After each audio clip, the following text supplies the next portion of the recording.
Good morning mga ka-adventure! In this video ay magra-ride tayo ngayon sa Hala-Hala. At syempre mga kasama natin si T. Ayan si T, no? Yan. So samahan nyo kami mga ka-adventure. Let's go!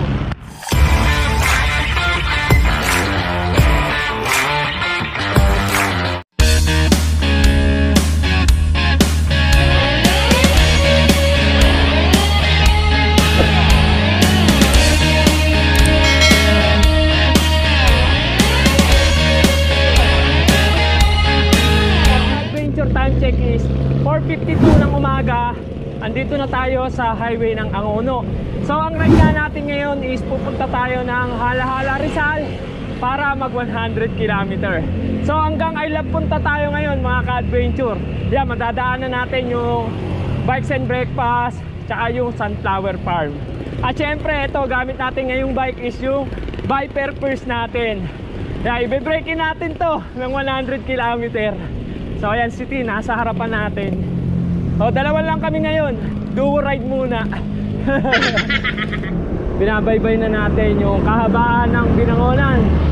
Grabe, ang lamig ngayon. Ang lamig sa daling araw, tapos pagdating ng tanghali sobrang init. Kaya marami nagkakasakit ngayon dahil sa klima. Kaya ingat kayo mga ka-adventure. Dito na kami mga ka-adventure sa Binangonan Climb.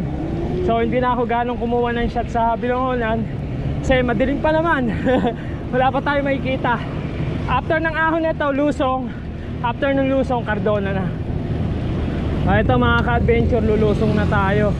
Isa to sa mga favorite na mga siklista kasi napakaganda lusungin itong Binangonan to Cardona. Para ka talaga nasa Baguio. So yung city nasa harapan. So doble ingat lang kasi medyo madilim pa. Pinauna namin yung truck ni Tim kasi mahirap na, baka madali tayo nun. Masikip kasi yung daan dito. Doon tayo sa safety first, diba? Lamig! Sayang, hindi nyo nakita yung kagandahan ng lusong ng Binangonan to Cardona.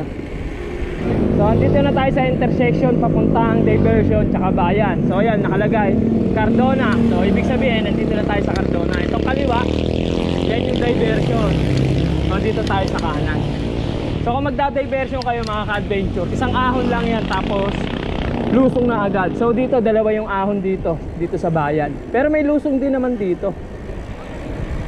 Matarik kasi yung lusong din dyan sa may diversion, kaya madalas dito kami dumadaan. So minsan pauwi nagkakabudulan, dyan kami dumadaan pauwi. Diba? Yung pagod ka na tapos dadaan ka pa ng diversion. Tapos aahonin mo pa yun, yung nilusong natin. So ito yung isang ahon dito. Maigsi lang to mga ka-adventure. After nung ahon na to, lusong.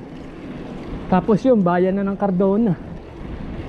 After nung bayan ng Cardona, ahon uli. Papuntang Morong naman yun. Pag ahon, lusong, tas Morong na.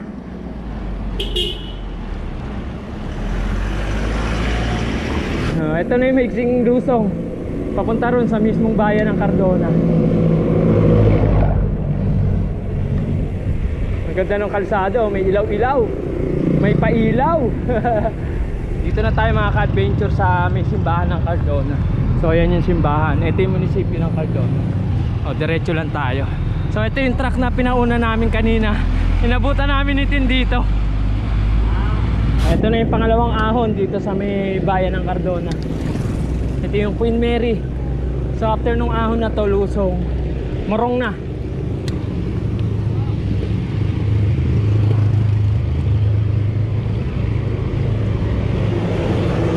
Pagka ganito talagang umaga, amoy Lucky Me.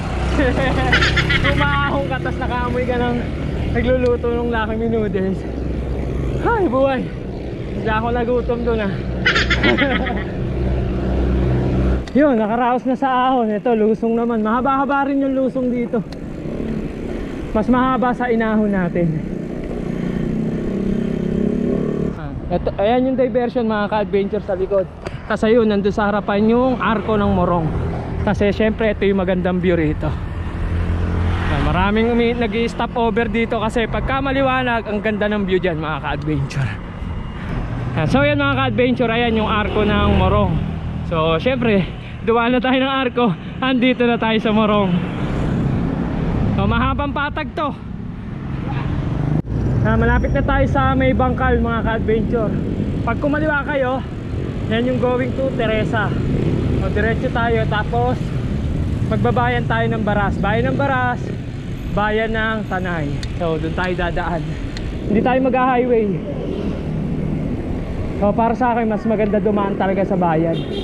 Bukod sa maganda na kalsada, wala pang ahon. Ito na yung kabayong limang paa. Yan, diretso tayo. So pag kumaliwa kayo dyan, yan yung highway.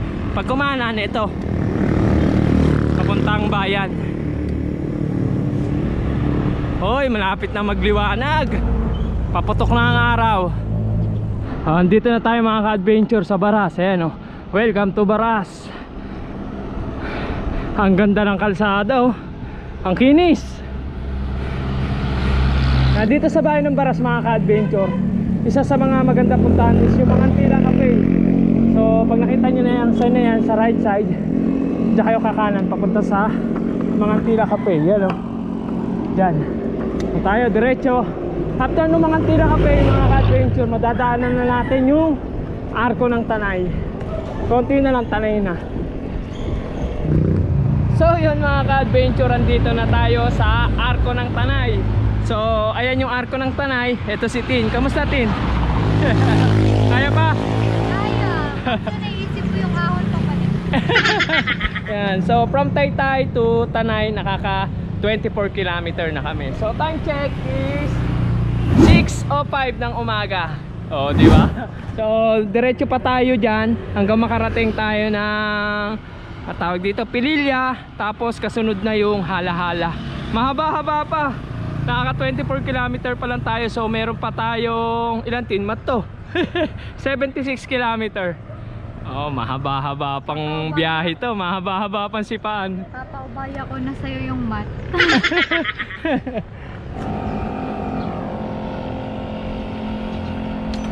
Ito, Padjakule mga ka-adventure. Nandito na nga tayo sa Tanay. So nag water break lang kami ron sa may Arko. Tapos nagpalit ako ng battery kasi nalobat na sana nag-record yung mga video natin doon sa Baras. Ito yung munisipyo ng Tanay. Kasunod yung munisipyo, simbahan doon sa kaliwa. Ito naman yung simbahan ng Tanay. So yan mga ka-adventure, dito tayo sa may bayan ng Tanay, dito sa may Jollibee. Ito sila sir, nakita natin dito. Shoutout sir. Wala. Mga taga-sakay dito lang, Tanay din. So ayun, kasi napansin natin meron silang gulong na dala. Na-flat daw, na-flat ano?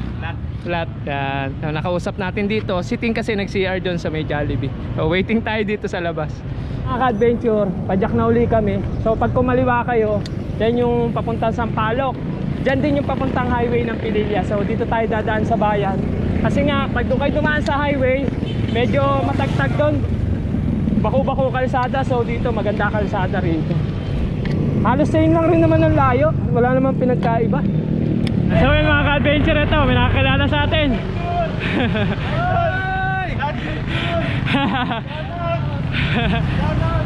Ingat sir ha. Okay, ingat po. So yun mga ka-adventure, andito na tayo sa 7-Eleven Pisong Cafe. So tanaw dito yung windmill. Tapos may mga tropa rito. Ayan, sila idol. Saan ride nyo? Ano lang, karera. May karera ngayon. Ingat, ingat mga idol.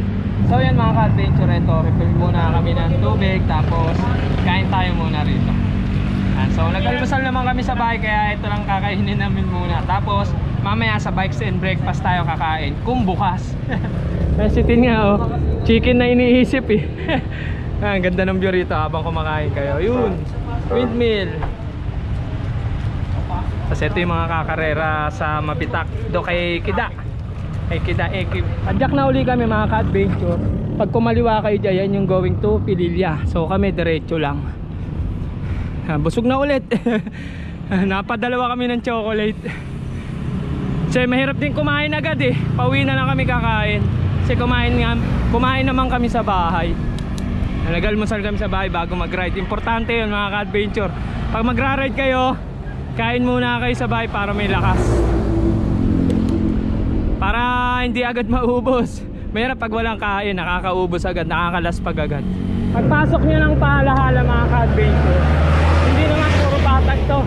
May mga counting mga ahon dito, pero konting-konti lang. Hindi puro patag, may ahon din.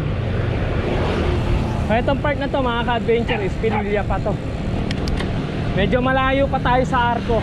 So from Taytay hanggang dito sa Pililya, nakakaano na tayo, 33 km. So yun mga ka-adventure, ma-share ko lang sa inyo. Kaya nga pala kami nag-ride ng 100 km ni Tin is meron kami pinaghahandaan na multi-day ride. So para kahit papano hindi tayo mabigla. Sa totoo lang, medyo bitin na yung ensayo namin kasi etong dumaan na November is lagi nagkakasakit si Tin. Naging sakitin si Tin nung November. Kaya yung ensayo namin paputol-putol. So gumaling si Tin 1 week na lang bago kami mag multi-day ride. Next week nga, Martes yun, Martes kami aalis, mapapalaban na kami. Tapos mga ka-adventure, etong ride na to dapat hala-hala loop talaga. Kasi baka mag-comment kayo na dapat hinala-hala loop nyo na lang. So nangyari kasi mga ka-adventure, nagkaroon ng problema sa schedule. Yung kasi talaga gusto namin hala-hala loop. So unahin namin yung Mabitak, tapos dito kami pauwi. Yan, so kailangan namin makauwi kami ng after lunch. So importante maka 100 km kami. Kaya naisipan ko na hanggang I Love punta lang kami, tapos balik na tayo pauwi. So mahaba-haba rin yun. Para ka na rin naghala-hala loop. Yun nga lang, walang ahon, puro patag. Kasi baka ilang oras din kainin nun pagka umahon pa tayo ng Mabitak. Kasi yun nga, yung last ride ko nung hala-hala loop, tinignan ko, nagtotal ng 135 km. Kaya ayun, naisipan ko na balikan na lang. So nandito na tayo sa I Love Malaya, dito sa Barangay Malaya. So dito sa Barangay Malaya, andito yung Mount Sembrano. Yan, sa mga mahilig mag-hiking dyan. Yan, sana soon makabalik tayo ng Sembrano. Nakapunta na kami Tin dyan nung time na nag-hike pa kami. So dito yun sa left side pagka-akyat kayo. Pero syempre kailangan yung dumaan sa barangay para mag-register, kumuha ng guide. Ang ganda rito mga ka-adventure, oh. Woo! Grabe, solid. So ito kagandahan dito sa Hala-hala, maraming puno talaga. Ganda, oh. Mapapa-country road ka na lang talaga eh. Solid. So yan mga ka-adventure, andito na tayo sa Arco ng Hala-hala. So ito yung Arco ng Hala-hala. So from Taytay to Arco ng Hala-hala is 42 km. So time check is 7:25. Yan, sakto, andito na tayo sa Hala-hala. So diretso pa tayo, medyo mahaba-haba pa. Mga ka-adventure, pag dumaan kayo rito sa Hala-hala, expect nyo na paglampas ng Arco is ito, ginagawa yung kalsada dahil sa Manila Water. So dito sa part na to is one way. So kaya lang naman kung nakabike. So kung nakasasakyan, biga yan. So ito, nakakalusot-lusot naman tayo. Hanggang dito, yung kalsada rito sa Hala-hala is one way. Yan. So napapansin nyo, biyak-biyak yung kanan, pero moving naman eh. Moving naman siya dahil nga konti lang naman ang sasakyan dito sa Hala-hala. Nakakadire-diretso naman tayo ng padyak. Nandito na tayo banda sa may Barangay Special District. Kalalampas lang natin ng Bikes and Breakfast. Mamaya babalik tayo doon. Sana open, pero nung sinilip ko open naman. Nandito tayo kakain bago umuwi. So yan mga ka-adventure, malapit na tayo sa I Love Punta. So itong kaliwa, ito yung bilihan ng gatas ng kalabaw. Yan, tapos yung pag diniretso niya ang kaliwa, yan yung Bayugo overlooking. Tapos dito sa kanan, dyan yung may yung kita nyo yung isla, yung parang may pritil. So tayo diretso tayo, madadaanan na natin dito yung Sunflower Farm. Tapos konti na lang I Love Punta na. Nandito tayo sa tapat ng Sunflower Farm. So ito yung Sunflower Farm, tayo diretso pa tayo. Hanggang doon pa tayo sa sign ng I Love Punta. Konti na lang, malapit na malapit na. So yun mga ka-adventure, nandito na tayo sa I Love Punta. So ito yung sign ng I Love Punta. Ayun si Tin, nagpo-food trip na. Tapos ayan, may mga nakasabay tayo dito. Ito sila sir. Taga saan kayo sir? From Valenzuela. Oh, from Valenzuela pa. Oh, grabe layo. Yan sa mga taga Valenzuela. Ayun. Ikaw sir, shoutout. Dito kami Dyan, sa mga biker. Hala-hala loop sila no. Hala-hala loop sila mga ka-adventure. So dumating kami rito ng 8:10 ng umaga. Yan, so hanggang dito lang kami. Pabalik na kami papunta ron sa may Pililya.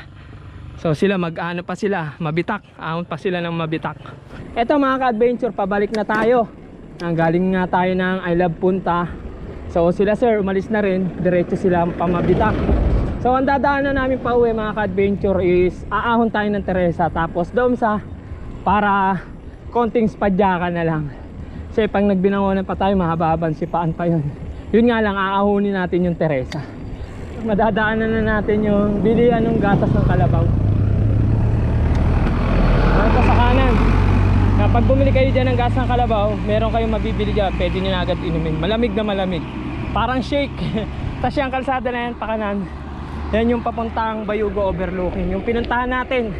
Yan sa mga hindi pa nakakapanood, panoorin nyo yung mga ka-adventure. Solo ride tayo doon, solo ride. Hindi natin kasama si Tim. Tapos dito kita yung Talim Island. Yan o. Yung nakaka-adventure ito. Papasok na kami na Bikes and Breakfast. So ito yung Bikes and Breakfast. Pasok tayo dyan. Sana bukas. Nakaka-adventure. Nandito na tayo sa loob ng Bikes and Breakfast. So ito yung mga makikita nyo dyan. So dito, pag dito kayo kumain, bago kayo umuwi, pwede kayo magpahinga yan. May mga duyan. So yan. Tapos may mga ganyan. So etong Bikes and Breakfast mga ka-adventure is Instagrammable to. So yun, may crew. Good morning po, sir. Good morning. Ayan, so ito, yung mga menu nila. So antayin natin si Tin, nag-CR lang. So yun, may pwesto pa ron. So sa parking ng bike, walang problema. So yun, parking ng bike. Maraming parking ng bike dito. Meron dyan. Ayan, may mga kubo na. So dati nga may higaan pa dyan eh. Pwede kayo mahiga bago umuwi. Ayan, so relax muna tayo dito bago tayo pumadyak pa uwi. Kain muna tayo. So yun mga ka-adventure, ito yung menu ni Bikes and Breakfast. So ito yung all day breakfast. So mapapansin nyo, puro brand ng bike yung mga nakalagay. Katulad yan, yung Bianchi's Beef Tapa, meron drinks, longganisa, meron specialized tocino. So kami in order namin itong Bianchi's Beef Tapa para isang lutuan na lang, pareho na lang kami ni Tin. Tas dito nakalagay, ayun o, yung sa bilaon nila meron silang pang maramihan. Yan yung hala-hala loop. So for 5 person. Itong Rizal road trip for 5 person din. And tapos ito may dessert sila rito. So ito yung dessert na in order namin dito is itong mais con hielo, tsaka yung saba con hielo. So magkaiba kami ni Tin ng in order. Tapos ito meron din silang kape rito. May kape sila. So kaso orderin nyo ata ito dun sa may taas, sa labas. So yun lang. So hintayin lang namin yung order, tas kain na kami, tas batsi na. So yun mga ka-adventure, ito dumating na agad yung order namin. So pag nag-order kayo rito, mabilis lang naman. So ito yung in-order nating beef tapa. Ito yung saba con hielo. Yun no. Ayan si Tin, nagpipicture pa muna. So kain muna kami para after kumain, pahinga konti, padyak na uli pa uwi. So yan mga ka-adventure, tapos na kami kumain. Eto, padyak na tayo pa uwi. So ang problema, nalobat yung speedometer ko. Nakalimutan ko magdala ng power bank.